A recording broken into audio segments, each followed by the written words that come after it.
Hozir men Daiso'dan keldim va kelinglar olganini ko'ramiz. Ramyon. Shoshayotgan paytda zo'r narsa.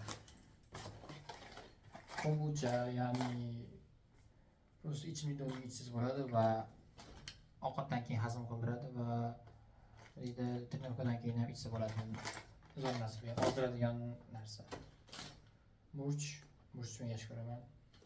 Har bitta ovqat bilan men deyarli murch bilan qo'shmayman. Xullas murch qo'shmayman demoqchiman. Va cookies for morning breakfast. Ko'k choy adashmasam oxirgi bir necha yil oldin ichganman. Shu endi ko'rib ichkim kelib ketdi. Va gilos qurdirgani, bilmadim, Daiso'da men ko'rib oldim. Prosta yeb ko'rgan. Mayonez men ko'proq ramyonlarni qo'shib yeyman, bu ham zo'r keladi. Va yog'im ichida qolibdi va uyda ham ovqat qilib turgan. Va betni tozalagani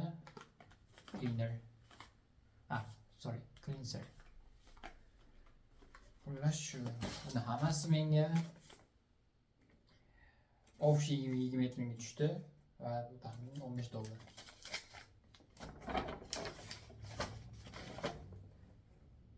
Xullas shunaqa. Koreyada Daiso'dan hamma narsa topsa bo'ladi. Anaqa bloglarni o'zida ko'rsalar bo'ladi, to'g'rimi?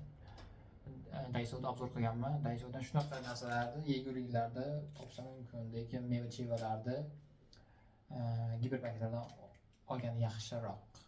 To'g'ri, Daiso'da u narsa yo'q. Shunaqa gaplar. Okay, see you next time, guys. So for today, I think that's enough.